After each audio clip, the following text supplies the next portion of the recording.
our pledge. Okay, sure.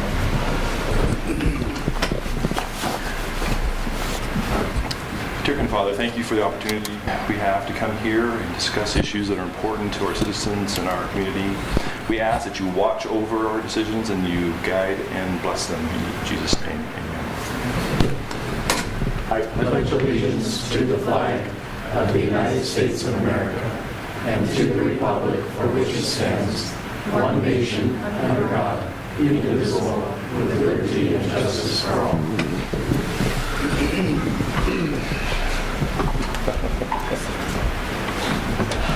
So it is now time for our public comment period. Anybody wishing to address the College Place City Council, please step forward and state your name and address.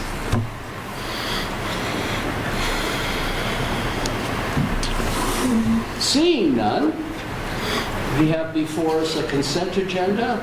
Approving this agenda, approve council minutes from August 22nd, 2017. Approving the joint meeting minutes from August 29th, 2017. Confirmation of Kelly Lean to the Economic Development and Tourism and Events Commission.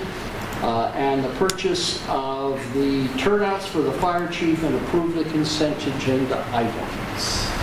I'll motion we approve the consent agenda items 2.01 through 2.05 as presented and excuse the absence of council members 9, 8, and myself. Second.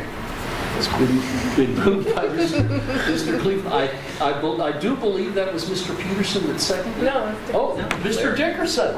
Thank you so very Fast much. on the draw. Seconded by Mr. Dickerson. All in favor, please signify by saying aye. Aye. Opposed, same sign. Motion passes unanimously. Chief Tamaris, yard of the month.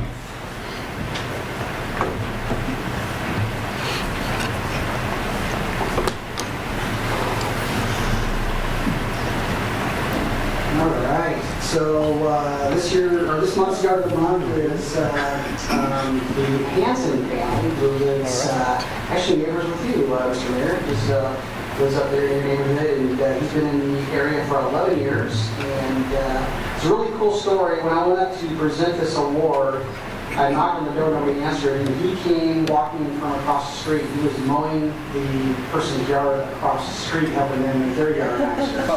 So, pretty cool. He takes a lot of pride and ownership in what he does, and I thought it was pretty neat. He has the flag out there as well, so I wanted to make sure I captured that in the video. So, I've really enjoyed this yard of the month. I think it's been a really fun way to meet people in the community, and it's been really well received. And everybody I've come in contact with, A, they've been home when I presented the award, which is really cool.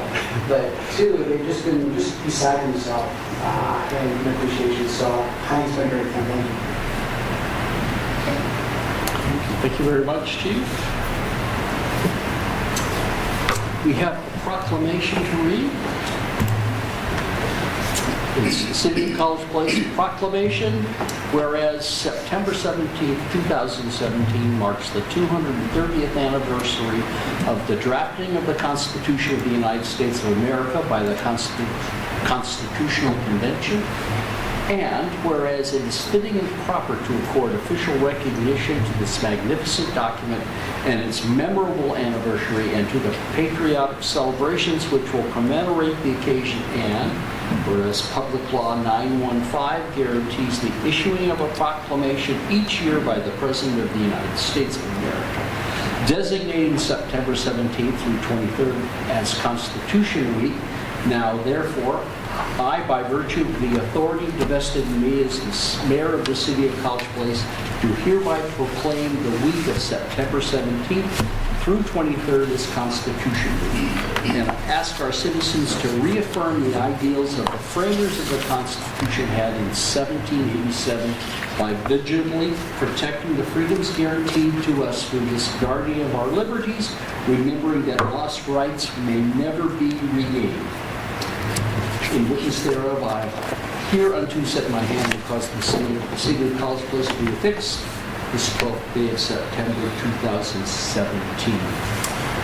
Mrs. Crowder, would you come forward and receive this?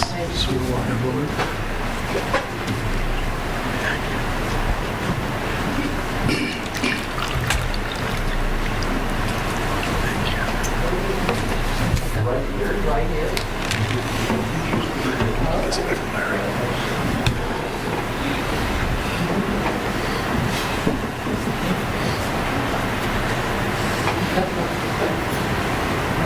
Would you like to address?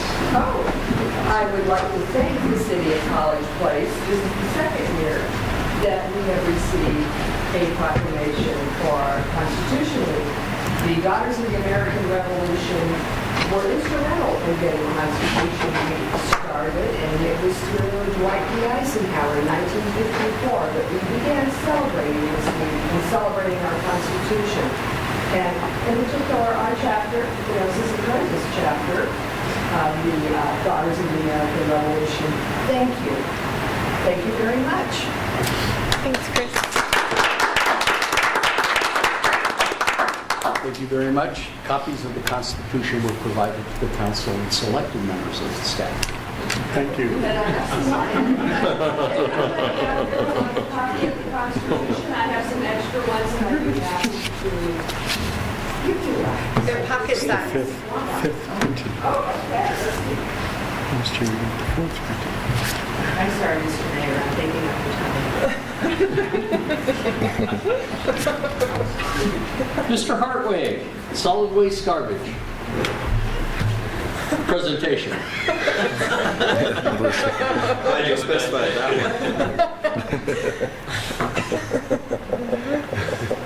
Back in November of 1999, the city council voted to contract out operations and collection for the garbage system. At that time, it was with Disposal Services. I was just talking with Derek, the owner of Basin Disposal. I said, when did you buy that? We couldn't quite remember. But anyway, it was purchased by Basin Disposal, and they operate our collection system right now. Talking with Derek several months ago, he was talking that the contract was old and it needed some refreshing and updating. And so we've talked about it. We've met with Public Works Committee, Administrator, Mayor's seen it, I believe. And so I'm going to turn it over to him, Derek, to talk about the contract, post-contract. Like I said again, we did meet with the Public Works Committee, and they seem favorable to the contract. But there's some unique provisions in it that I think that you'll find interesting. Derek? Mr. Dietrich. Thank you. Mayor, Council, I'm Derek Dietrich, owner of Basin Disposal, and I was asked what my title should be, and I said I'm comfortable with garbage man. So that's what I identified as. As typical, I have a whole list of topics to go through, but I won't do that. Because what I'll do is, we've already gone through the subcommittee process, the Public Works Committee. There's been a lot of discussion, and I trust that all the council has seen the draft agreement, so I'll kind of go through the highlights, I guess. And then I will rely upon council to ask me questions and make sure that I've done a good job to address what questions with that. So certainly the agreement in place is an older agreement. Times change. In the last probably 4 years, I've deployed a new form of a contract. And I think it's a very good contract. It provides equal balance on both sides. And flexibility is the word that I like to use. Right? And so within that, and this is real simple stuff. A lot of the old contracts have rates embedded in the body. So now the new one has rates in an appendix. That way each year the rates change. We can substitute that out, so that's much better. And 99% of the time, if somebody wants to see the contract, they want to see the rates. So instead of handing them a document this thick, we can just give them the rates. And so that's a benefit. Rate making methodology. This is unique, and this is important for everybody to understand. In Washington State, we're regulated utilities, and there's something called the Washington Utilities and Transportation Commission. And they regulate us just like the electrical utility or the water utility, and there's a methodology there. And I think it's a very transparent methodology, and it's very beneficial. So I brought that to the service contracts that I use. What does that mean? What that means is, I assume, even though I'm a third-party contractor, assume I'm part of Public Works. And just as you can look at the Public Works budget, you should look through mine. And so we'll go through, the contract defines that process to do that. All right, so that's a major provision. And then briefly, annexation. If the city annexes, and I won't go too deeply into it, but there's a whole bureaucratic process to gain control over an annexed area. This contract, I immediately cede or give up my right to service outside the city, and I grant that authority to the city. So it doesn't happen all the time, but it provides much more flexibility for the city. And so I think that's a benefit within the agreement. And just more flexibility. And so on the benefits of the contract, I'll end on what I think is the biggest change that we're talking about here, and it's unlimited residential collection. Most garbage contracts, if you put out 32 gallons, there's a price. If you put an extra bag out, there's a price. And what it's always felt like to me is when you buy an airline ticket, when you go to the counter, and you get a bag charge. Nickel and dime, right? I love the simplicity of this model is there's one charge per month. You can put out all the extras that you want, as long as they're bag box bundled, and as long as they're generated from the household. It makes it simple. And so that, I think, is a huge addition. Years ago, it was created, frankly, for public works. If there was a nuisance, if there was a house that was a problem, they had no excuse not to throw it away because it was included for one price within the monthly bill. And so that has been the basis of my model before I owned the company. I'm third generation, so we literally, early 80s, we started implementing that model. It's a great model. I think it's going to be a huge benefit to the community if this is the direction council wants to go. And that really is a primary change in this new contract. And I think it's a great thing anyway. So with that, I don't want to monopolize the time. Mr. Dickerson, thanks. That's a great modification. Our citizens are going to be excited.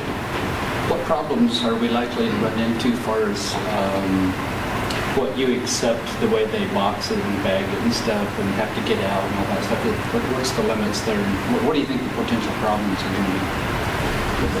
I honestly don't think there's going to be too many problems. There will be an education process, right? So I'll give you an extreme example, and they do happen to this day in, let's call them mature contracts, where they've been waiting for.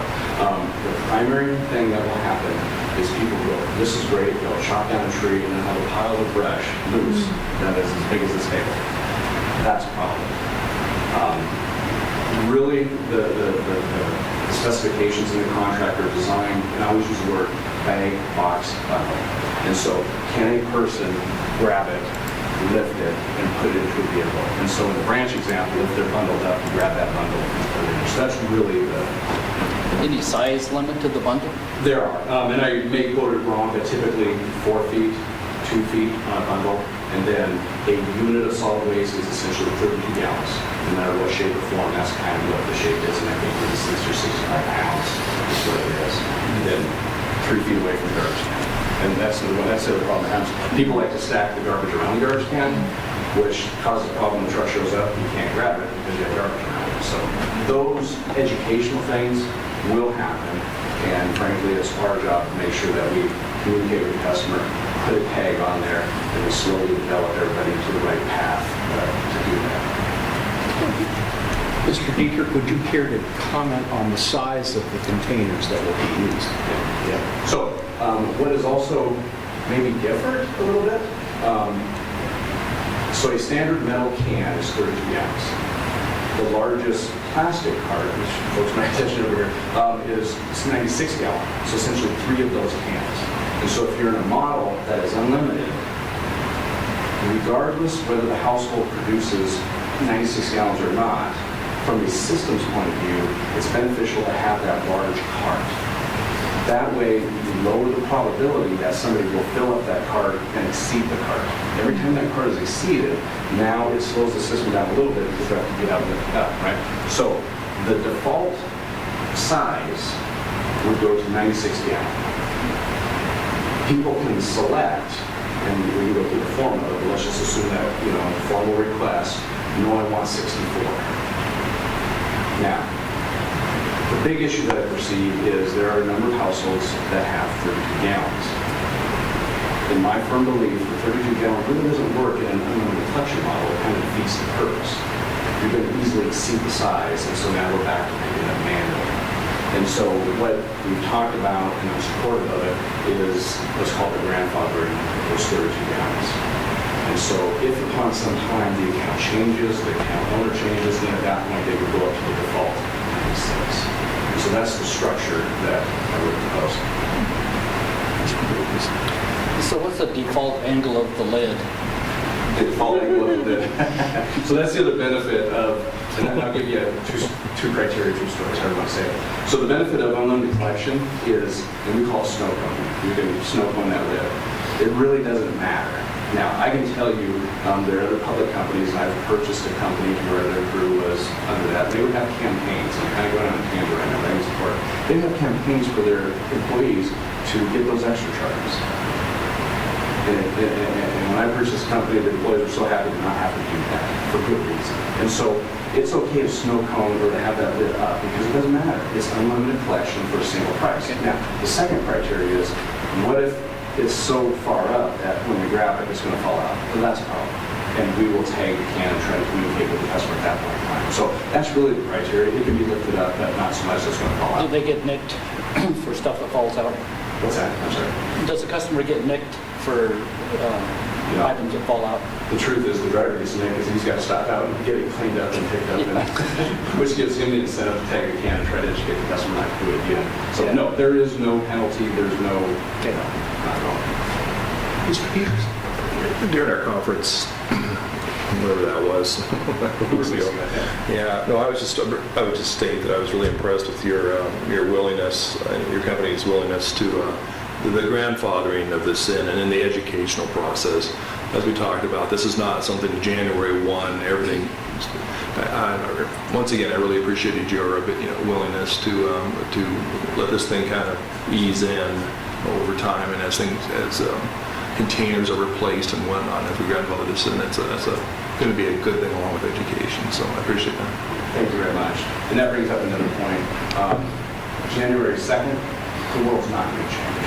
My experience is it takes a number of years for everybody to realize the provisions of the contract and start fully utilizing them, which brings up another point that I always want to make sure I mention, and it goes back to the rate-making methodology within the contract. I'm not so smart to know what the final cost structure is going to be 6 months from now. And so really what this is, from my point of view, is a partnership and an understanding that we're going to deploy this new model. It's going to settle in at some point in time as to what that cost is. Now, what do I mean by the cost? Purely the disposal. It's really not going to cost any more to go to every household. It's just going to be, does that unlimited provision somehow incentivize a little bit more waste, or how does that behave, right? It's not going to be dramatic. And so really what will happen 12 months down the road, maybe even 18 months down the road, I'll say, okay, here's what it is. And then at that point, we'll trigger a rate-making session. I put the books on the table, and we just walk through that, collectively decide, okay, here's what it needs to be. In my experience, and that's really what Youth Utilities Commission, and that's the fairest, most transparent way to do it. So, and I'll give an example that I won't mention communities, but it'll be, I'm interested if the council does a decision. It literally took up to 4 years and 5 years for it to mature, to where everybody really understood what that unlimited collection provision meant. So it's going to be a slow inclination. Other questions? Thank you very much, Mr. Peters. Thank you very much. I always like to end with my gratitude and thank you for allowing me to serve the community. I really appreciate it. So, thank you very much. Mr. Hart? And I just wanted to expound on this unlimited collection. That also goes for white goods. Okay, so What goods? white goods, or what you call refrigerators and furniture. And, that's unlimited. That falls within that. Correct? Correct. And so the only thing that you might get charged on is if you go pick up a refrigerator and they have to take the free out. You'd have to pay for that part. But other than that, that white good would go away. Okay? They'll pick up a refrigerator, a full-size refrigerator? Yes. Wow. So it's really a positive thing. I think that will help. I think that will help in a cleaner city. So- I think that's a big thing. Getting ready to move out. Mr. Dickerson? That We're brings not up, voting on this tonight. yeah, but that brings up a series of questions. I'll try to limit it to one. What other kind of appliances and household items? Limited is unlimited. No tires, no paint, No batteries. Well, you can't dispose of hazardous waste. Tires. Tires are, I think, a limit of 4. That's, They'll you take- change your car, Yeah. they'll pick up the 4 tires. You'll pick up 4 without Essentially a residential vehicle, not a tractor, not a, a residential vehicle. Yeah, remember, this is for no residential. additional charge? Wow. Can you do 4 every week or just once a year? 40 tires. And if I may at that point. And so I saw the light spark, and I really want to reiterate that point.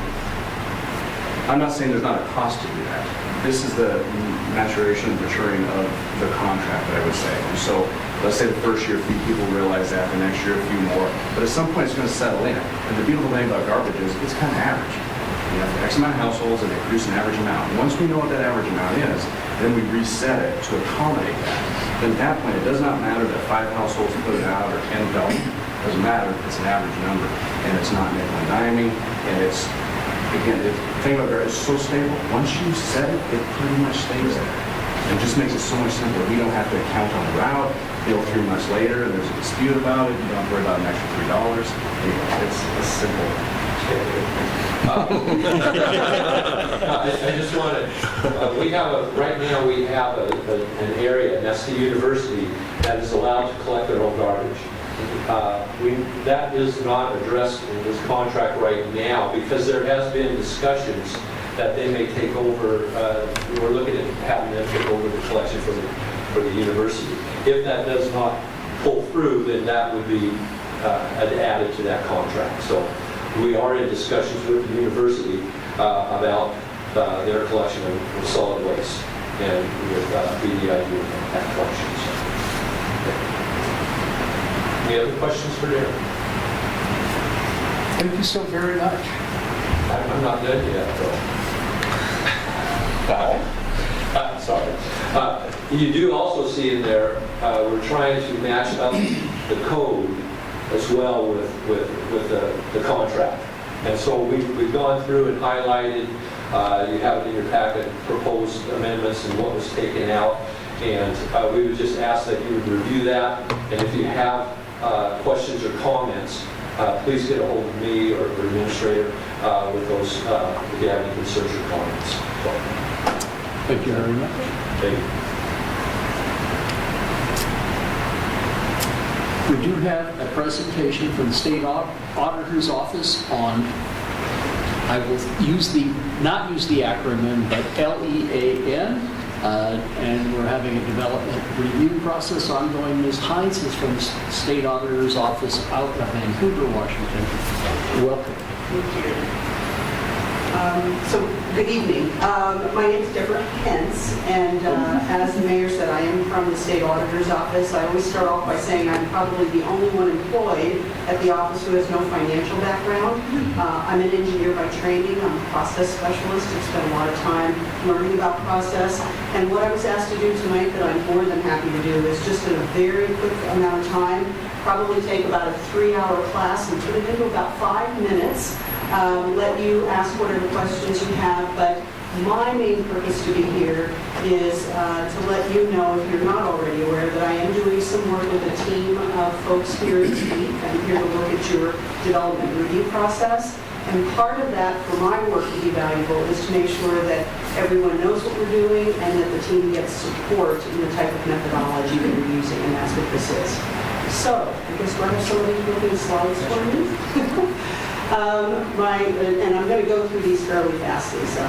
So you go ahead. So this is just to let you know I'm with a small group in the office called the Performance Center. We are strictly there to go out proactively and help cities or counties, all local governments that request us. I was asked to come in by the mayor and by your city administrator. This is free charge to your city. We do not charge. It is funded under a citizens initiative at the state level.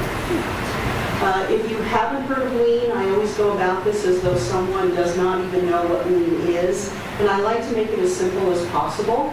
I'm really going to just, for a couple minutes, talk about lean itself and the fact that you can be doing a lean project or you can actually be looking at changing your culture into more of what a lean culture would be. I kind of consider one is a little bit more quick focused, and the other is maybe the start of something you're going to do longer.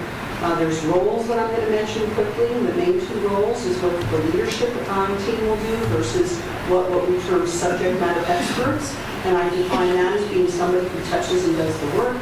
And then we also look at change as making sure that it connects with your long-term vision, but we're very short-term action items. So those are the kind of three pieces I'm just going to step through in the short presentation that I have. So if you haven't heard of lean, there's two ways to define it. The one on the top is the simple one. If I think about process, it's always about a process, something that is an action I do, and it's just creating flow by eliminating waste or things that aren't, I guess maybe I'm in timing with waste. This is a perfect connection tonight. Just waste for us is anything that is unnecessary, that the customer doesn't really want it, and the people supplying it don't really need it either. That's the elimination of waste. However, what we believe is the way that it makes the most change is if I look at it more as a management culture, a way to actually guide the work I do. So my comment to the mayor was, I'm here this week doing a project, but this is a really good foundation if you decide you'd like to make it a little bit more of your culture. And then we would go deeper, and I'm always happy to do different training, support, etc. But it is more a way of thinking. The methodology is just about going slow, to make sure that you're making the right kind of change, not just change for change's sake, and then the people that are making the change are the people that are actually touching the work at a system level. So my point here is if you're not familiar with looking at things in a cultural way, again, as an engineer, I like little diagrams and things that make things pretty simple. We talk a lot about what is the process I do, what is the input I collect to do that process, and what is the output that I do to provide to my customers. And when we talk about customers, we're almost always thinking about our external customers, our citizens. Most of the work I do is internal, and we've talked a lot. We started yesterday, we work today, and we're going to work through the week, is talking about you have internal customers. If I'm doing work internally and I'm part of a larger system, then everyone that I am working with is actually another customer for me. And so we look at how I can do my job efficiently, but help make your job more efficient as well. When we talk about the two roles, we say that there are very clear roles and responsibilities that the leadership team has. We never take authority away from the leadership team. They're still the ultimate decision makers. They are still the people that create that long-term vision. They still assign all the resources. The reason that we make the change and we approach the method the way we do is I really want the people that are touching the work to make the suggestions and the proposals for change. And that does two things. Number one, we believe that it makes better change, more sustainable change. And the other thing is often if change is created by a leadership team, I'm not only creating that definition of change, but I'm not having to convince a lot of people to follow me and to figure out what to do. In a lean process, what's nice is the people that are actually doing the work propose the change, and they're the ones that believe in it. And we look for that partnership between the subject matter experts and the leadership team. I put a few of the principles here.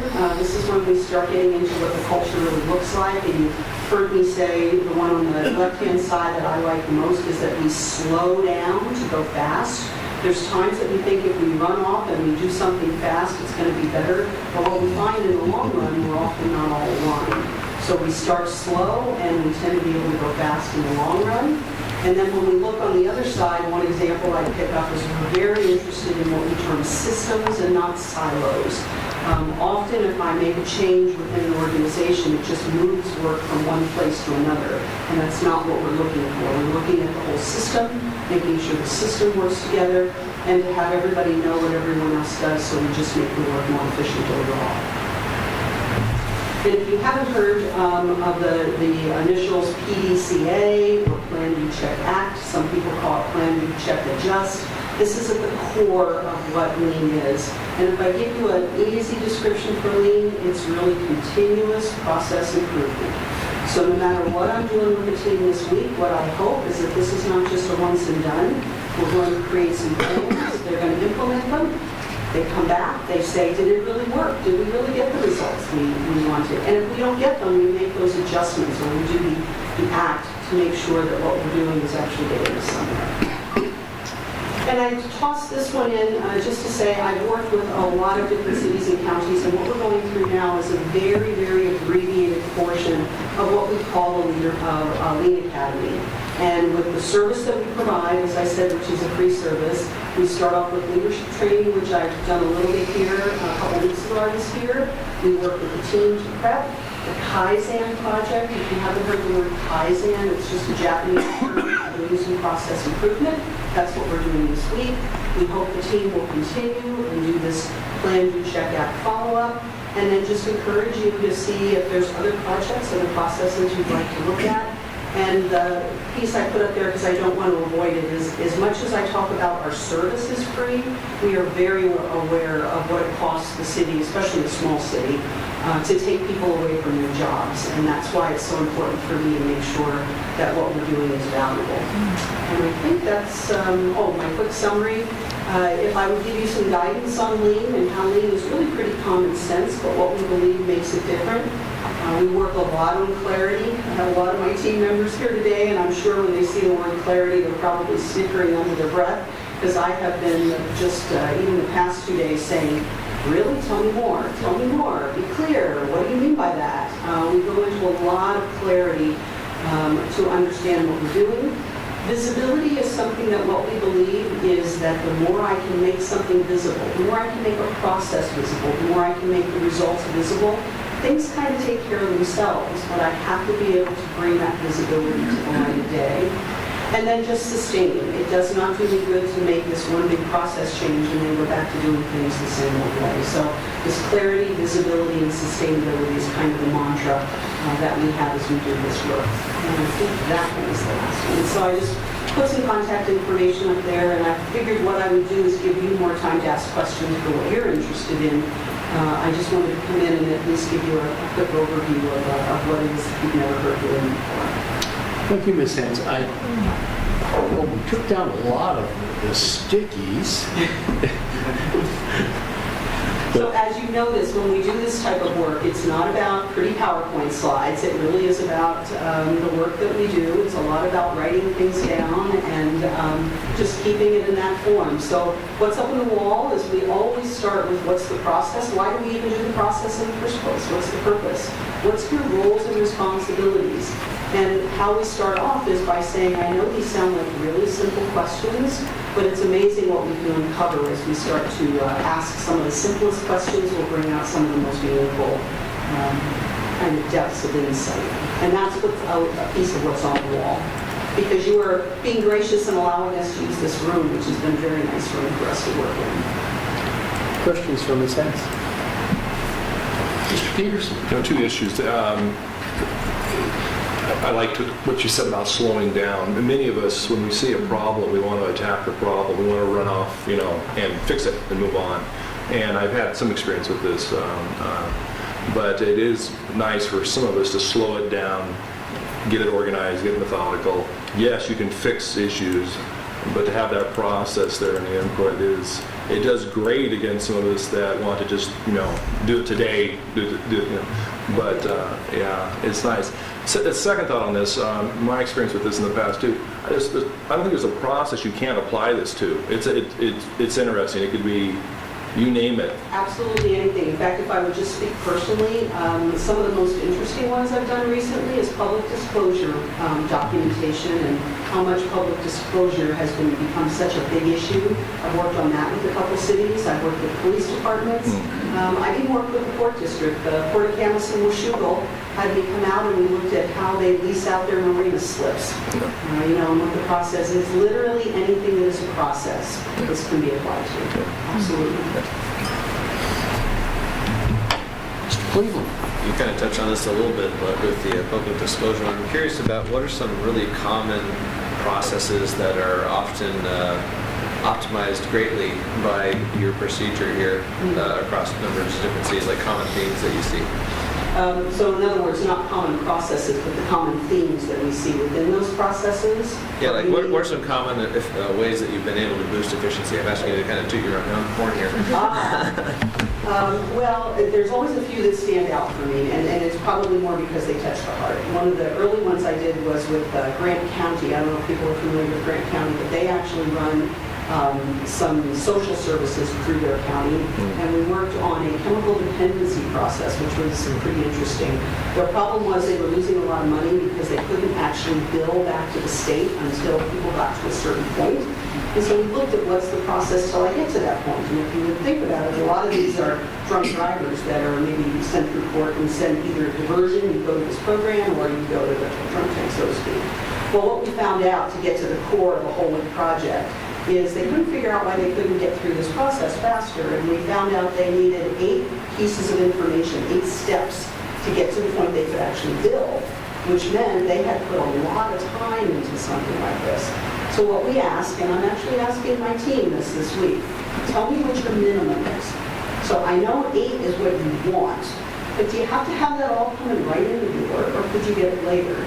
Within a couple days of doing some talking, we never make assumptions. We called up the judges, we called up the police department, we called up the social workers. And what we found is they only really needed 3 pieces of documentation in the first step. And I can get you into a program and bill the state for that. And then once you're in, now I'm going to want the other 5 pieces of information, but I can have that come in afterwards. So they went from being in the red thinking they were going to shut their program down to actually in the black and being more third-party contractors now. There's some great work I've done out with Whitman County, and I know these are both counties, and counties and cities are very different. But they've had all sorts of problems trying to do bank reconciliations and really understand that they're in a situation where they have their primary ones, but their fairgrounds has a small bank account to give roses out to their fair queen. So they spend like $250 a year, but they have a completely separate bank account that's never been balanced, like into history. So there's times we'll go in and really work with these different departments and say, why do you even have that out there? Because it's just a target for someone to talk about. Are you doing fraud because you've got money just floating all over you, you don't even know what you have? I could go on and on. There's just all sorts of different things. I will say the project you're working on here tends to be the most typical thing that we do. Anything that has to do with permitting, development reviews, that kind of thing is actually a really, really popular one to do. And the number one thing I would tell you for that happens, and I don't think I'm finding as much here as I've found in other places, but we're finding a little, is that the process is very clear to you internally, because of course you do it. But how do I convey that to people that talk a different language? Or maybe have worked with lots of different cities, and so I come in and I assume your city's like every other city, but it's not. So how do I get clear in my communication and my expectations to make it a little bit easier for those people that want to come in and develop in your city? You're welcoming to them and you're clear about it. I'm not going to waste your time if you come to my city. I'm going to be clear about what that is. And that pulls a lot of people in. It's very, as you can tell, I had told the mayor and I can talk about this forever. It's really exciting work. The number one thing, and it's why I thank you for letting me come tonight, is because the number one thing this team will need when we're done at the end of the week is the support of the leadership teams, to have those conversations and get the support to go forward is the number one thing we're going to need. Other questions? One thing I will say is one of our hopes is that this is a learning. This isn't a fix-it exercise. This is a learning exercise to be able for us to take the principles that staff learns through this week and apply that to other things that we do, and be able to grow and look at how we do business and become as efficient and effective as we possibly can. Thank you very much, Ms. Haynes. And I will leave you with the fact we do actually have quite a few case studies and videos out on the website. If you want to see some of the things we've done in other places, please visit me. With that, I will say thank you. Have a good evening. Thank you. I will see my team tomorrow at noon.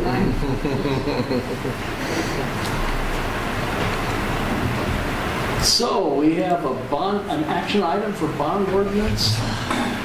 Ms. Kilgore.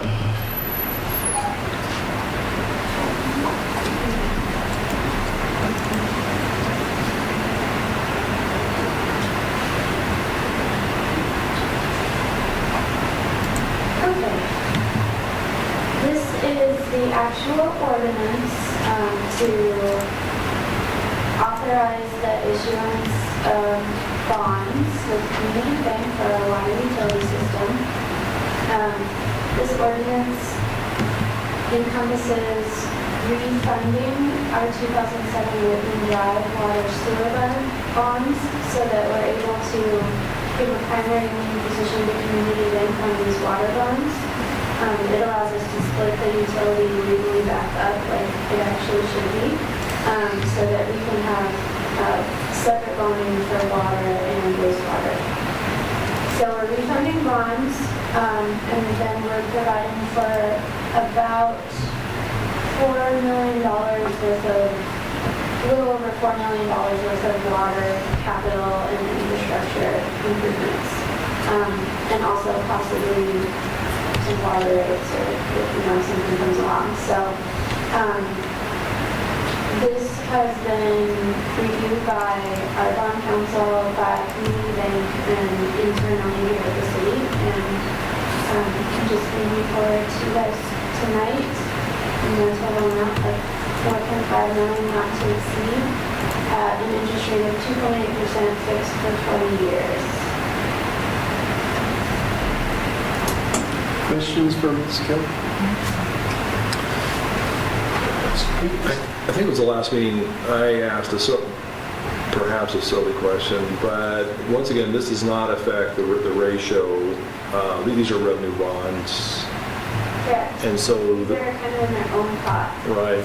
And I think I had made the statement, I said, well, how high could you go on this? And without realizing at the time perhaps what I was asking, but the revenue that is supporting this 4.5, obviously you've done that analysis. In other words, to say that we could go to 10 million, I'm exaggerating, but you could go to some other number, obviously you would have to have the rate structure of the city that would have, yeah. Exactly. So the rate structure, and the rate structure that we've already discussed supports this. It does. Yes. It does. And it's, I'm sure it's in your analysis, but I just wanted to, yeah, right. Yep, I looked at that, and the rates that you guys approved last year for a 3-year period will be fine to cover the debt service on this. And then also, we're going to be in the future applying for some lower interest rate loans to the Department of Health, which might supplant some of this bonding, at a lower rate, so the debt service will even go down further. And that's another thing you mentioned with these bonds is that Community Bank has granted us no prepayment penalty clause, so that's a really nice thing to have. Thank you. So I guess, I'm sorry. Go ahead. I was just going to say that the recommended action tonight is to approve the ordinance and allow us to move forward with the issuance.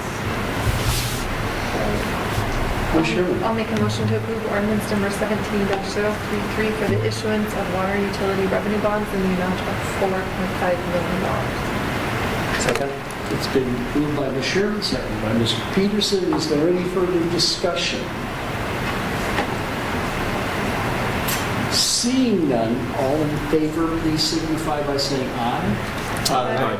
Opposed, same sign. Motion passes unanimously. Thank you. Thank you, Ms. Kilgore. Mr. Rizzatello, contract with PBS for planning engineering services. Thank you, Mayor. This agenda item is a contract with PBS Engineering and Consultant to do the preliminary engineering and planning assessment for Central College Place. If you recall, that is being funded via a CURB planning grant. CURB is Community Economic Revitalization Board, and with this project, it would basically look at how to figuring out what to do with the C Street enlarge, Whitman enlarge, and then 12th enlarge intersections, because that's a reoccurring theme of concern, it seems, in the community.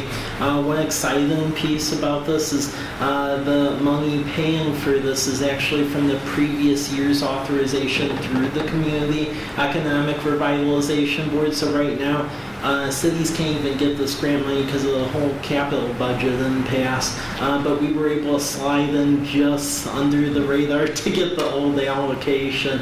And then this needs to be into Community Economic Revitalization Board in about a week and a half. So we did the call for projects. There were 2 proposals. We had reviewers grade this, and PBS was the victor because they put more emphasis on the engineering side, which that's the question we want to answer, what to do with these intersections. Questions for Mr. Rizzatello? Mr. Anderson? So, what kind of problems or congestion are we seeing to warrant a feasibility study at the intersection of Larch and C?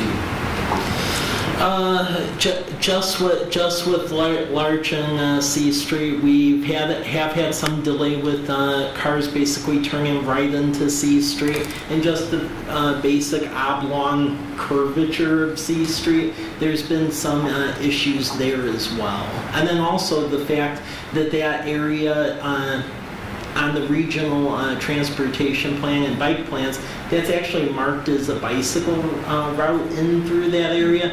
And it's not really, speaking from experience, it's not too bicycle friendly. So there's several issues with that intersection. And it really was to group all 3 together via that one planning study. Yeah, I was just curious, Yeah. what are you seeing congestion there, backup or problems? Or do you think that actually what we have proposed might actually create congestion instead, have the opposite effect? We've been known to make mistakes before. Well, for the intersections, we don't have anything proposed. It's the engineer consultant coming up with options. Yeah, but we'd have to see something to put it out there, right? Yeah. For a feasibility study and to pay to study a problem that we think might exist. Well, there's studying the intersections and the traffic patterns, and we already have inputs and outputs to this situation via the Walmart Shopping Center, Home Depot, the town center development going on the wall side, the university. So there's already those traffic inputs, and it's basically figuring out how to convey it best through the city. Mr. Peterson. Mike, this is an intersection that is of interest, and it is a little chaotic. Now, as I'm sitting here, I'm thinking of our discussions also with the upper end of this, with the Larch and 12. Is there I'm sorry, you may have to refresh my memory on this. Is there currently a study on that intersection also?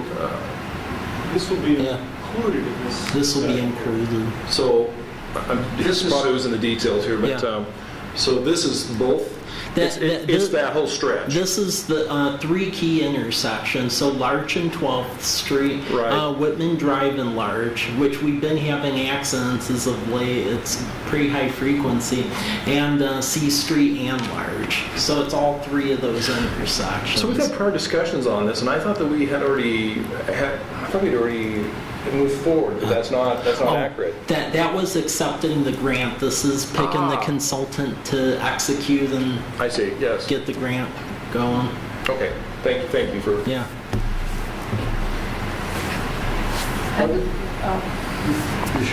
I'm just excited for the intersections to be fixed, so let's get them. Well, we don't know whether they need to be fixed. I know. Yeah. And that's what I this think does. they need. I'm excited to find out. Yeah. Other questions?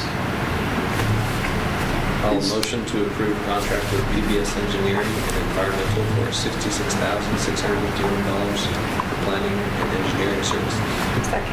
It's been moved by Mr. Cleveland, seconded by Ms. Sherman. Is there any further discussion?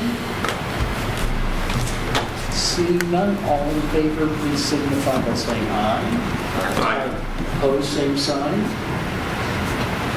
Motion passes unanimously. Mr. Rizzatello, Community Gateway signage. Thank you, Mayor. This agenda item is would basically approve the expenditure of obtaining 5 welcome signs for City of College Place. The graphic includes the language welcome to College Place, because that was an issue of concern the last go around. If you recall, we budgeted in fiscal year 2017 $60,000 for wayfinding. Since we were able to get lower cost wayfinding signage, we're able to take care, if you approve of this methodology, dig into some other projects that are needed, and this is one of them, 5 welcome signs, because right now there's some areas in town have the welcome signs, some have the state of Washington with College Place in it. Not really noticeable, and that would help fix it and really add a placemaking aesthetic, if you will.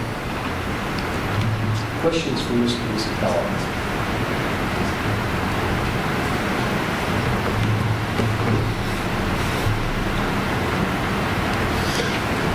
Quick one.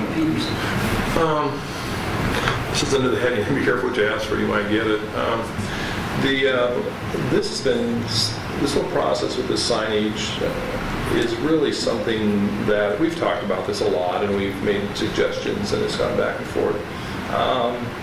This is not an issue for any kind of public comment or public input. That could be an interesting process, probably in its own. This is something we're going to come up with and erect and hope that everyone likes it.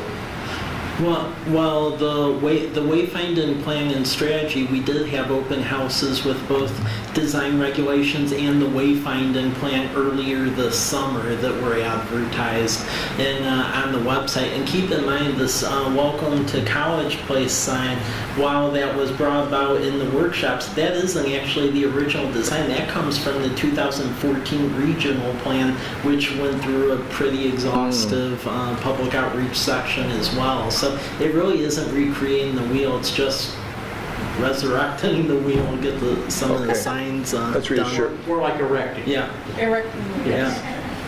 That's reassuring. Thank you. Thanks, Yep. Mike. Other questions? I'll make a motion to authorize the city administrator to enter into contract with Quality Signs for 5 community gateway signs. Second. It's been moved by Ms. Sherman, seconded by Mr. Peterson. Any further discussion? All in favor, please signify by saying aye. Aye. Opposed, same sign. Motion passes unanimously. Mr. Gordon, City Streetlight Code. Thank you, Mayor. Council, you've seen this item before, August 22nd, our last meeting. Really, just in brief summary, this is an ordinance that places street lighting standards in our code. The driving motivation behind that is the Transportation Improvement Board's Relight Washington program, where they finance the conversion of street lights, typically to LEDs, in an effort to save municipalities money. And so we'd like to have this on the book. If that time comes, when we're able to apply, and Pacific Corps and Transportation Improvement Board are working together well, and we'd like to put an application for that. So this puts on the board in the books. Really no change of what we do today, except for it does introduce the possibility of placing streetlights mid-block, which we would do anyway if there was a significant safety issue, but this makes it more prominent in the code, something that we would do. The other thing that we've done that's a little bit different from what you saw last time, the only change, so we changed the word will to may in terms of the hearings examiner may recommend to council approval for the placement of a streetlight. A lot of the times, these placement streetlights get moved around a little bit and adjusted. It's more of an engineering effort and process, and we want to kind of keep it at that level where it can be addressed fairly easily in the regular design process. But if something comes up that's significant and it's important, the hearing examiner can weigh in and you folks can weigh in as well. So that's the only change we made over what you saw last time. Mr. Peters, the LED lights that are going in, I noticed, well, not that I noticed, I know that the lights that we have on our Main Street, they have reflectors that they can actually reduce the amount of light that goes back towards a residence. Would these street lights, would they have, and you may not know the answer to this, but would they have something similar to that, the possibility when they're retrofitted? And yes, the answer to that is yes. You can put shielding in so you don't have light trespass across property owners. We do that typically anyway, just as a part of our development review. Okay. Good, thank you. I make a motion to adopt ordinance number 17035, establishing city ownership, locations, private light protocol, and type of street lights allowed. Moved by Mr. Peterson, seconded by Mr. Bobbitt. Any further discussion? Seeing none, all in favor, please signify by saying aye. Aye. Opposed, same sign. Motion passes unanimously. Thank you, Mr. Gordon. Thank you. Mr. Mizzatello, resolution to support National Education Association Our Town grant. Thank you, Mayor. This agenda item is a resolution of support for National Endowment of the Arts, the Our Town, Stand corrected. the Our Town grant program. Call for projects is out now, at least according to the grant materials that are out on Grant Stack Up. This is the last time they are doing that grant project. And it's basically used to help fund placemaking activities, so that can be public art, murals, pop-up art installations, wayfinding, and the like. Several communities have successfully gone after this. I've gone after this 2 separate times. And really it's just to create additional placemaking. A lot of the communities have your classic downtown, so Wenatchee, Dayton, Walla Walla, Waitsburg, they've tried to put public statues on their main street. So with this program, for a grant application we would put in for $60,000. It is 50-50. The idea is that the money that we are expending toward our placemaking initiative, which counts as the wayfinding signage, the welcome signs, and the installation by our local staff, that can count as match. So basically, we get a no-cost public statue out of it for what we're expending toward the wayfinding signage. So this is just a resolution of support. We'll see if we get it, but this will greatly help. Questions for Mr. Mizzatello? I just want to add one other thing. I'd just like to go on record and thank Art Walla for giving a letter of support, because another piece of this grant is you need to partner or show some support by a recognized art organization, and we don't really have one just in the city of College Place yet, so we really appreciate that they wanted to step up and help us with this. Questions? Is there a motion? Mr. Cleveland? I was just going to ask, how many leads on where we want to put this statue? That is something. No, that's probably down the road. That's something we'll refine. Unfortunately, with the grant deadline coming due, haven't really thought that far yet. So we'll go to committee. Yeah. Well, in that case, since Marty's speaking here, I'll motion to approve resolution 17-028 in support of National Endowments for the Arts, NEA, Our Town application for College Avenue placemaking initiative. Been moved by Mr. Cleveland. Second. Seconded by Ms. Sherman. Any further discussion? All in favor, please signify by saying aye. Aye. Opposed, same sign. Motion passes unanimously. Mr. Hartwick, our urban forester. As probably most of you know, we have Poplar Grove out at the wastewater treatment plant. It was put in 2001 as kind of a partnership with an outside individual person. That was under some things that we didn't understand right at that point, and we couldn't provide them effluent to water the trees. So at that point, we dissolved that contract, and now we own the poplar tree farm. We're not farm people. We're not tree people. The thing we've been trying now for several years to find somebody to harvest the trees and see if we can sell them for anything. We have not had haven't had much success. Recently, we had someone come by. Boise Cascade is interested in hog fuel, natural hog fuel. Then we contacted another person that does tree removal. They got together and they put together a proposal to remove the tree farm.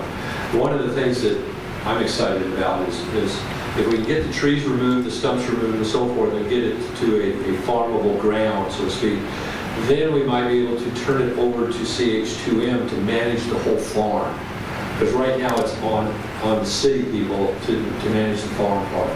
And to get that whole farm turned over to them would be an advantage. Get that out of our responsibility. So, also one other thing is we did get a substantial rebate from our contract with CH2M. And Sarah, I can't remember, was it around 140? Yeah, 130, 140. Yeah, somewhere right there. That was a rebate from their efficiency and their operation of the treatment plant that offered us that rebate of that roughly $130,000, $140,000.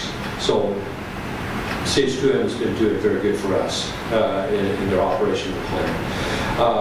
But in planting the poplar trees, you can fall under the Forestry Practices Act, which then overlays a whole bunch of regulation, federal regulation upon you. That usually comes after year 15.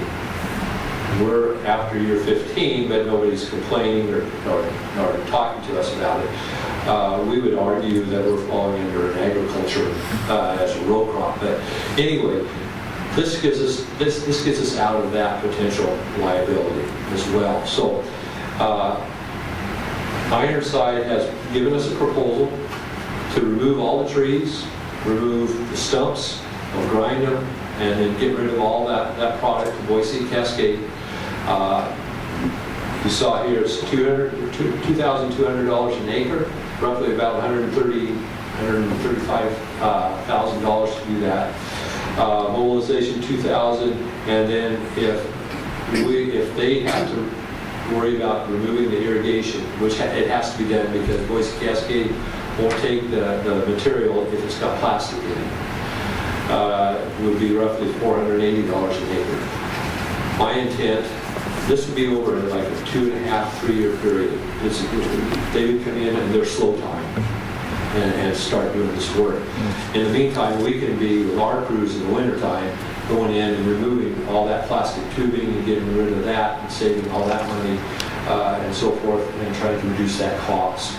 So I would recommend that we have this done as soon as we can. Mr. Dickerson. Well, so this question is slightly unrelated, but it's based on some comment you made about the future of that area, agriculture and so forth. Would there be any benefit of hiring some engineers or somebody to do a study on what we should do with that property rather than, since we're not experts, rather than us deciding what to do with it and making mistakes like this again? That's being discussed even right now with the facility plan amendment that we're doing with JUB in regards to how we're going to handle the new permit regulations that are coming up and how we're going to deal with possibly eliminating our effluent from the creek. Several things, and part of that is how we're going to dispose of that water. Should we have to be, or should we be required to remove the effluent from the creek? So the farming, the disposal, there's lots of options that we're looking at. So there will be a recommendation from somebody qualified. Yeah. Mr. Cleveland? I was just curious about how was the selection for kind of Ironsides made? Was it like a bidding process, or was this kind of like we saw someone out? Because I know through someone else, I know someone was interested in taking those trees out, but we contacted I don't know how many people to come out and look at it and give us a price to do it, and they come out. They review all this stuff, then they find out there's no market, and then the problem for the city of College Place is that we're so small of an acreage of trees, and we're out in the middle of nowhere, And so transportation is a big cost and so forth. So I'd say I've been through 6 people at a minimum trying to find somebody that will do this. And this is the one that said, hey, I'll do it. Mr. Peterson. So this rebate we get, you said this could be a 2 to 3 year process, so by the time all the trees are out. So the rebate we receive at the end of this year, Well, we've already got it. we already have it. So that's put into a fund that'll be then actually put in some sort of reserve that will be then spread out over a 3 year period. Is that the thinking? It won't be put in a separate reserve. It was deposited into the wastewater operations fund, 401, and that's where this would come out of. So, I mean, it is countering the cost, but It'll be marked over 3 years though in that bucket. it'll be sitting in the fund balance of that fund until it's spent. That's what you're asking? Yeah, I'm sorry. So it'll be in that fund, but it'll be expensed. Well, the offset will occur over 3 years, I guess is Yes. right. Okay. The access, one other really quick. The access to that is off of Myra is Majonier. Yes. Thank you. So that would logging trucks would be going down there, and so I'm guessing there'd be some communication with the Are they neighbor. going to grind in place? They're going to grind. They'll be grinding everything right there on site. Yeah. I would imagine we'll be in communication with the county because obviously during wintertime and spring there'll be weight restrictions potentially on roads, and if we need to contact neighbors along that way. Good, thanks. Mr. Henderson. So Ironside is going to clean up the property. When they leave, it'll just be clean, no branches, Yeah. no stumps that are going to grow sprouts again the next year. They'll grind. They'll basically pull the stump, throw it through a grinder, Oh, they can uproot it. and then what we'll probably do is get we may rent a cat and a ripper and just rip that. So will the company Ironside and their trucks and so forth, will they need special permits to get in there? Any time limits as to when they can come in and drive in and drive out? It's our property. The only restriction might be put on by the county should the roads on the free thaw period. So they're not going weight to be working at night out there? Well, this is city limits, so it has to fall. They have to fall under our code for noise. Yeah, okay. I move that we accept the proposal from Ironside Customs Grinding for an amount not to exceed $150. $150? $150,000. That'd be great. Second. It's been moved. It's been moved by Mr. Dickerson, seconded by Mr. Peterson. Any further discussion? All in favor, please signify by saying aye. Aye. Opposed, same sign. Motion passes unanimously. Thank you very much, Mr. Hartwig. And we're going to lose our blackberry fields as well. Yes. We may get cut up taking all the cube. Mr. Rizzatello, Okay. City Electronic Burden Board. Okay, thank you, Mayor. This agenda item falls into the whole placemaking, wayfinding bucket of items. This item's been mentioned repeatedly through city staff and residents alike. In fact, Harvey just received an email today, ironically, about that.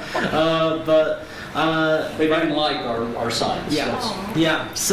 So one of the last outstanding items is the current city hall signage. So the sign right now in the bricks has the departments in the wrong location since we did the move.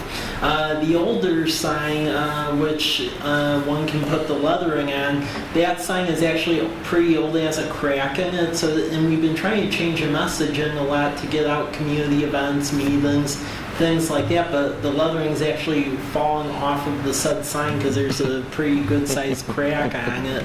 So it's really come to light that we need a new sign, a reader board, if you will. So got some proposals. One of the things I was trying to see if there's a way that we could utilize the brick sign holder, because it is a nice quality sign holder, and see if we could put a reader board basically in it, because we do have electrical going out there. So we were able to get a couple of proposals. The ballpark on this is about $21,000. We have them left over in the wayfinding line item. And there's two options really. So $21,000 is the 10 millimeter, and then with tax you can do a lower option of 16 millimeter, which is a little blurrier and ends up being $19,000. But at least it's staff's opinion, if the money's there and there's only a $2,000 difference, and this will likely be here for a while, do it right. So the better 10 millimeter image is what's recommended. But this will allow us to basically display many items on it, rotate messages. So when we're doing farmers market, other community events, we can just rotate it through this reader board, and it'll be less work on city staff, because right now it's trying to get the letters up there and then they fall down, and it's interesting.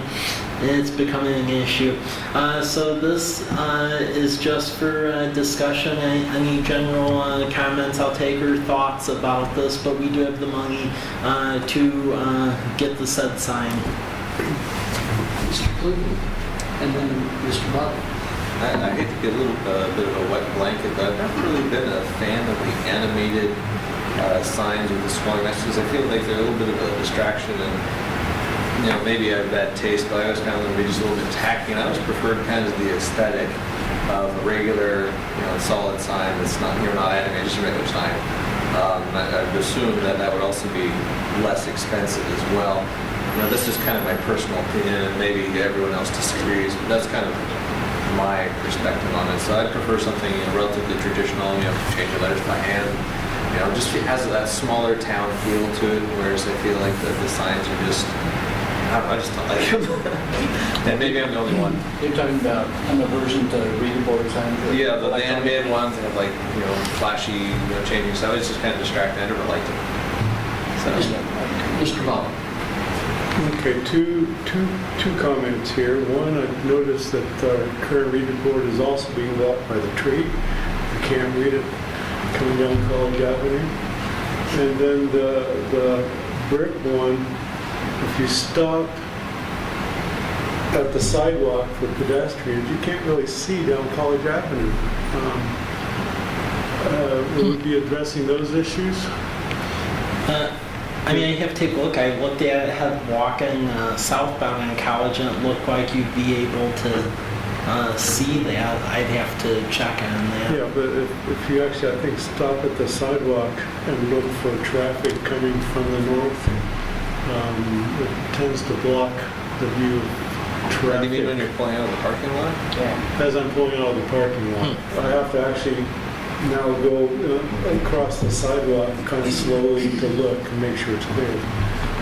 So just a couple of things maybe to consider. I do like that, that brick frame, but since they moved the sidewalks back, so usually you would stop where it used to be and it was fine, but right now if you stop where the new sidewalk is, it does block your view to the north of oncoming traffic.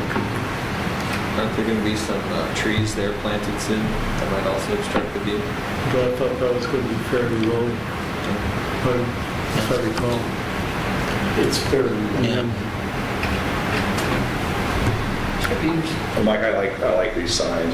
The one question I had was the amount there. Is there software or a PC system behind the scenes that's included in this price that powers that, or just domestic? It's software. It's just software. Yeah. Okay. So there's enough. Okay. Yeah, and it runs off of the Wi-Fi. The existing. Yeah. Okay. Mr. Dickerson, so thinking about the lumens, and nighttime brightness and so forth, What do you think the city's policy is going to be on shutting it off at night? I mean, as far as shutting it off at night, I've asked as far as does the software allow for that, we would be able to do that. Sure. Dim it? I've asked them about what can be done in the software. It does have the ability to dim or shut off. So, As a programmer for the village church sign, I've had to deal with a lot of these things, brightness and things. So make sure you get a good software package, because what they have is not. But it does have capability of automatic dimming. I actually make sure it's turned off at 10 o'clock. When it was first installed, it was so bright it was blinding. So I had to do some manual stuff to make it more, and it does adjust between night and day. I'm really excited about it. I like the flexibility of being able to change it and update it, but I also agree with Michael that it can be way overdone or tacky. So, but I mean, I imagine there'll be some discussion use and bring stuff up, but I think it's so helpful with the stuff that changes. Yeah, a little comment to Michael's concerns too. That's all in the program. So, Mr. Beers, so you're complaining about animation moving figures that don't say anything? I just find it more aesthetically pleasing to have a real sign that if you do want to change messages, you have the letters change. I feel like that has a smaller town feeling, and the flashy animation, and even just like say slowly changing text.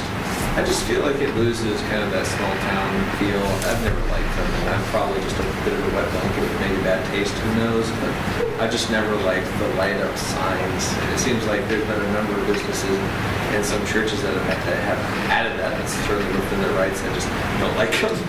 Well, a follow-up on that. So a lot of times sign people, owners, they like these because they're easy and quick to change. I'm sure, yeah. Is our sign going to have to be changed very often? As far as putting messages, I put it this way: if we had software where we were easily able to change messages and so forth, I would be putting up there like what we have in the mayor's newsletter. So, for instance, like city council meetings at this time, economic development commissions at this time. But I will tell you from when we've been changing it for farmers market lettering, it's like kabuki theater, trying to get it all, and it's taken real long. And I guess we're talking about high school football games. We're talking about wall college activities and the whole So there's your answer, Michael. Is they need to change, get a lot of different messages on. They don't want to do it by hand. Oh, for sure. I know, and I understand that that's certainly an added, the time involvement is an added cost. But, aesthetically speaking, that's what I prefer. So what's the possibility of raising the sign a little bit so you can see through it? Because looking at a lot of sign ordinances, I noticed they have height restrictions that you can't park a car in front of it, so that a car will block out the sign, the reading of the sign. And so a lot of communities require the sign to have at least a minimum height so you can see above the car. That's something I would have to check with the said sign purveyor on, because I was just asking for quotes trying to utilize what we have. Kind of a fixed sign support, isn't it? But I'm just curious if it could be raised, without too much trouble. So you can kind of see under it. Well, and there is no parking along that strip. Right, but I was thinking what Jerry was saying about driving out of City Hall, looking to the north and not being able to see the traffic.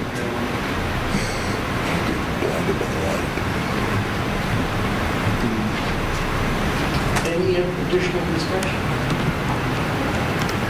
So, Mr. Rosenfeld, you have some ideas on how to proceed? Well, I have some ideas on how to proceed. I am going to ask about if we can move it up a bit and then the dimming and turning it off. I'll ask for greater clarification on that. Thank you. Yeah. Public art goes. Okay, this quote is, I would say, a companion piece to the National Endowment of the Arts Our Town grant. You get extra points if you have a public art code. And basically, it just goes over acquisition of art and then policies associated with that, giving art back should the artist want it or gets damaged or so forth, citing works of art, and then documentation and conservation. Some of this was borrowed from the city of Longview, and then this also went through a review by our Parks, Arbor, and Recreation Board, and then they approved forwarding it over to City Council. This is just for review, so please review it, and if you have any further questions or comments, please let me know. Any questions for Ms. Pelli this evening?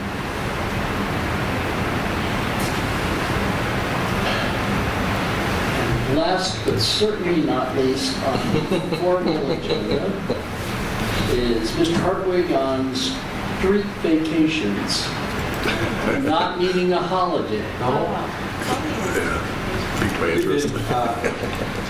We've been throwing it around among the staff in regards to the potential of some vacations in streets. Most of them are tied with the university district. So the streets you see in yellow are ones that, when we have had a discussion with the university in regards to the possibility and their interest in this. So just to highlight, you got Adams, basically from Whitman down to where First would have intersected. They are the same. Clay, First, the alley, 3rd Street in front of the church. And then recently the thought was on 3rd Street between College and Ash. Now, just so you understand, we do have utilities and so forth in there. So, easements would have to be maintained, or potential, there could be potential that we might go and reroute utilities so they're out of there and then it's unrestricted use.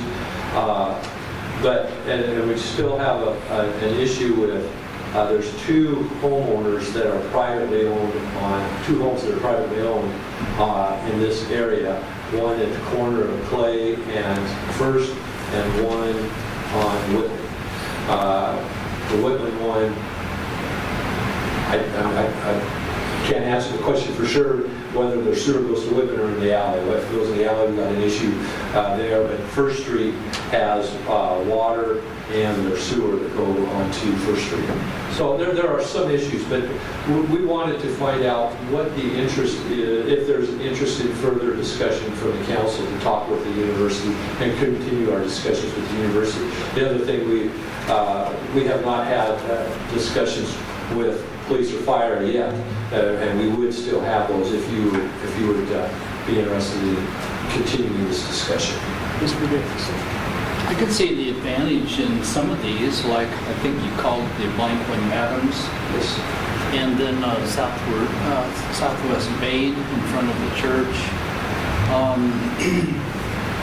What's the advantage to either us or the university on places like, 3rd Street between College and Ash? What's the advantage there to... Okay, the simple advantage is responsibility. That's the bottom line. And the cost to maintain. If you have to repave, chip seal, that type of stuff. It's money that we have to pay on a limited budget for street repairs. So the advantage to us is the maintenance costs, so forth. To me, that's the biggest issue there. What would they do? Close it down at both ends and resurface it or something? That's farther beyond our discussion. Yeah, but it would matter to me if I was going to abandon the street as to what its future holds, because if it's going to remain confusing to drivers who've lived here 100 years, and they don't do anything, it would be kind of interesting. I've had discussions, we've had discussions, and those discussions I mentioned, like the entrances off of Whitman being curb and gutter and put in a driveway approach. and that type of thing to show that it's not, to give an indication that it's not a public street. Actually, the university is the one that brought up 3rd Street. And originally they had talked about, would the city entertain possibly making this a one-way away from College Avenue? At that point, then there would be curved radiuses and pointing so one way. And that way you don't have all that traffic, any traffic trying to enter College Avenue. I will tell you that trying to turn on College from 3rd is real interesting. Jerry's note about trying to get out around the traffic sign here. You actually have to be into the traffic right away to see because of the building at the corner of 3rd and College. So it's just, I guess we're just trying to gauge your thoughts on further discussions. No commitments at this stage. Because I'd be in favor of it if it was going to be beneficial in some way to the university, because the less roads we have, like to say, the better. But if they're still going to try to use it as a street, we may as well keep control of it so that we know what's going on and are able to call the shots on traffic. Mr. Freeman? I'm guessing at least some of these, I mean, the one in front of the church there, if not, they're not going to retire that and put a garden there, you know? So, I mean, because they got some throughways to like to get to sit there and the like. But I'm wondering about like the ones that they do maintain as roads. If we did vacation them, like if they didn't maintain them, what kind of leverage would we have to say, hey, get this fixed? Like if they took over 3rd and they just kind of let it rot, so to speak. I mean, would we have any leverage to say, hey, this needs to be fixed and still being used as a road, or like they just block it off? I don't want to sound Partial? no, not partial. Like I'm Just send that checking you off or whatever. I really don't care. I mean, in that sense, if it's their property and they don't want to maintain it, they'll hear from their church people there, and they'll hear from the university. So I mean, I really don't have that concern. Mr. Dickerson, then Mr. Isabella. Go ahead, first, I want to hear him. Okay. Well, I was gonna say we can also put safeguard language in like the vacation ordinance, if you will, if that is a heightened concern. And I'm not gonna go too far into it because it is the university's business. But with Bathe and 1st Street, there's interest there because they have quite a bit of real estate holdings over there, and for our overall campus master plan, it fits nicely, and I'll leave it there. Plays have gone anyway. Yeah. So my question is about adjoining properties. You know, I see they probably own both sides of 3rd there. So what about 1st and Bede and Clay? Aren't there private properties that come out? Or do they own them all? Just the 2. They own everything but 2. One at the corner of Clay and 1st, and then one on the They could choose to sell any one of those properties at any time, which would mean turn it back to private residents. True, but they're usually not going that way. They're trying to acquire